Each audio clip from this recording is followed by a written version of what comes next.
مش عن الكلام عن كلمة. الوليد لما جاب سيدنا الحسين عشان يطلب منه البيعة ليزيد، فجابه فبيقول له: نحن لا نطلب منك إلا كلمة، فلتقل بايعت وذهب بسلام إلى جموع الفقراء.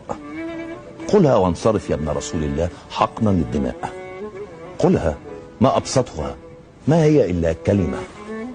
رد عليه الحسين قال له: كبرت الكلمة، ما دين المرء سوى الكلمة، ما شرف الرجل سوى الكلمة، ما شرف الله سوى الكلمة. أتعرف ما معنى الكلمة؟ مفتاح الجنة في كلمة، ودخول النار على كلمة، وقضاء الله هو الكلمة. الكلمة لو تعرف حرمة زاد مذكور. الكلمة نور، وبعض الكلمات كبور.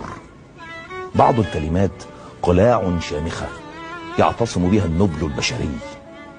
الكلمة فرقان بين نبي وبغي. بالكلمة تنكشف الغمة. الكلمة نور ودليل تتبعه الأمة. عيسى ما كان سوى كلمة، أضاء الدنيا بالكلمات وعلمها للصيادين فصاروا يهدون العالم. الكلمة حصن الحرية، إن الكلمة مسؤولية، إن الرجل هو الكلمة، شرف الرجل هو الكلمة، شرف الله هو الكلمة، ولا رد لي لمن لا يعرف ما معنى الكلمة.